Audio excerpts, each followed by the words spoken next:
Get ready for your daily dose of marketing strategies and tactics from entrepreneurs with the guile and experience to help you find success in any marketing capacity. You're listening to Marketing School with your instructors, Neil Patel and Eric Su.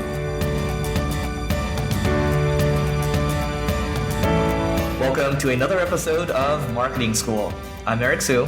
And I'm Neil Patel. And today we are going to talk about how to find influencers on Instagram. Neil, do you have any thoughts on how you do this? Because you found influencers in the past. Yeah, so I've tested out quite a few things. There's a lot of companies that provide influencers. They're expensive, so I avoid them.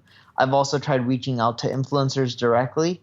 I found that to be really difficult. Reason being is they don't either respond or they try to charge too much.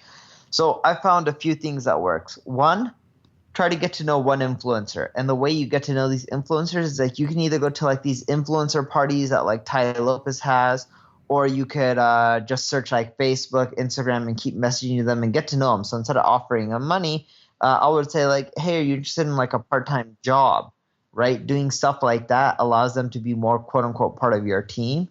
And you can pay them like per gig that they do or whatever it may be.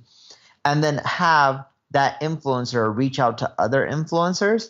It's much more effective and the price saving is way larger. So for example, I use an influencer named Jessica Killings, and she reaches out to other influencers. The rate she gets me is roughly 1/4 of what I get when I reach out directly or I pay an agency. So for that reason, it's cheaper for me to pay her every time I need to do outreach to influencers. And I've tried it in many different ways, right? For Facebook to Instagram to Snapchat, the same model works in which getting an influencer to work for you and you can pay them per gig or per job, right? And then having them reach out to influencers is much more cost effective. And these people respond quicker and you get the results faster than if you were going to do it by yourself or if you reached out through agencies. Yep. And there's a couple of influencer platforms that you can call them micro-influencer platforms where they're looking for people that are kind of on their way up. They've kind of hit an inflection point. I actually invested in one. I'm not going to talk about it right now, maybe down the road when it's a little more mature. But think of it as, influencer marketing / AdWords, so where you can bid on it. So, we'll see how that goes. But the other thing I'll say is, a lot of this stuff is happening on Instagram right now, right? I'm opening up my Instagram right now. And, there's a lot of gold when you just open the search section. You have, when you open the search section, what they're showing you first is basically what they think the algorithm thinks you might like, which is fine. But when you click on the actual search button, you can see there's top, people, tags, and places. It's simple. So if Neil's looking to reach people that are kind of aspiring entrepreneurs or entrepreneurs, for example, he might just type in the tag entrepreneur. And then from there, you can see the top, whoever's in the top post section, you can click into them because these people usually have the best engagement, right?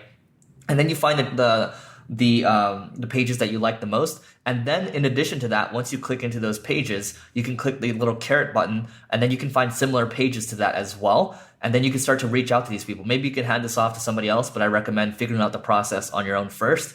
And you can work out some kind of deal. Now, what I recommend is, it's a really thankless job, right? But once you figure it out, it should be, you have the process, document it.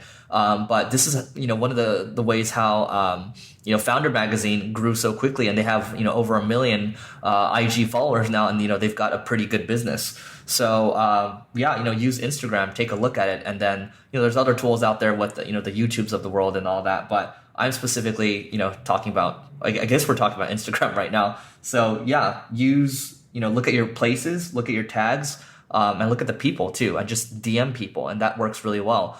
Gary Vee actually has a really good video on how to do business development on Instagram. Check it out. It's like a 9-minute video. Yeah, and Instagram is amazing. If you're going to do anything, make sure the people you end up working with, have a ton of engagement, like likes per follower, and ideally above the 2 to 3% range, and they have thousands and thousands of comments. Going after small influencers doesn't do much. You also want influencers within your space. So if they're just a random person and not in your space, it won't convert well. Go for very targeted influencers. I've made that mistake one too many times. Great. So that's it for today, and we'll talk to you tomorrow.